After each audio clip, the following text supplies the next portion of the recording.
Shriram Samarth. 28 October. परमेश्वर आपल्या हृदयात आहे.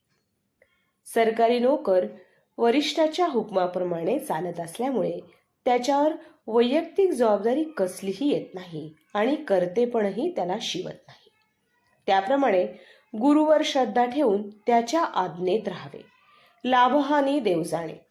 जबाबदारी गुरुवर आणि तोच हे साधन करवीत असल्याने कर्तेपणही त्याच्यावरच असणार. त्याच्या पुढेही म्हणजे जे जे काही हातून घडते ते सर्व त्याच्याच इच्छेने आणि सत्तेने घडते अशी दृढ भावना असली म्हणजे कर्तेपण सोडून अजिबात मोकळे होता येते.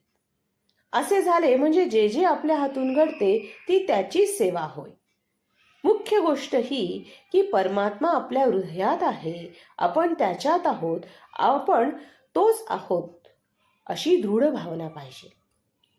त्याच्यामधली पायरी म्हणजे परमात्म्याच्या नजरेखाली तो पाहत असताना आपण सर्व कर्मे करीत आहोत अशी जाणीव असणे आवश्यक आहे. त्यामुळे अभिमान सर्वस्वी जरी न गळाला तरी आपल्या हातून वाईट कृत्य तरी घडायची नाहीत. क्षेत्राला क्षेत्रत्व आपण आपल्या भावनेने जरी दिले नाही तरी जिथे पाणी आणि दगडच आहे.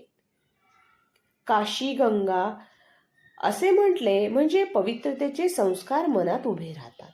पण तिथल्या राहणाऱ्या पुष्कळ लोकांना तसा भाव नसल्यामुळे ते वर्षानुवर्ष स्नानासही जात नाहीत.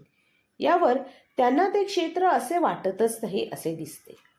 क्षेत्र हे आपल्या भावनेनेच नाही का निर्माण होत, मग ते घरच्या घरी नाही का निर्माण करता येणार. याला अर्थातच दृढभाव असायला पाहिजे.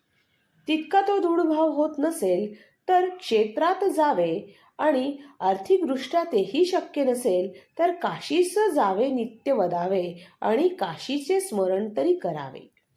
म्हणजे त्याचे पवित्रतेचे संस्कार अद्भुत होऊन मन पवित्र होईल. देव सर्वत्र भरलेला आहे पण तो भावनेने प्रगट केला पाहिजे. प्रल्हाद, द्रौपदी यांना अगदी खात्री होती की देव आपला सहाय्यकारी आहे. तेव्हा देवाला प्रगट होणेच भाग पडले. सद्गुरू मला सहाय्य करतील अशी तुमची खात्री पाहिजे, म्हणजे त्याला सहाय्य करावेच लागते. याचा अनुभव घेणे हे तुमच्याच हाती नाही का. स्वार्थाने कर्म करणे याचे नाव प्रपंच आणि निस्वार्थपणे करणे याचे नाव परमार्थ.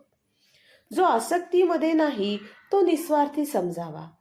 आसक्ती निघण्याची पहिली पायरी असेल तर ती उदासीनता होय.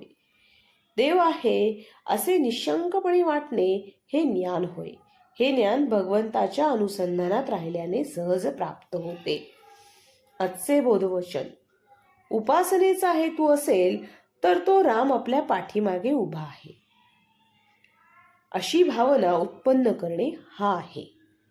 श्रीराम समर्थ.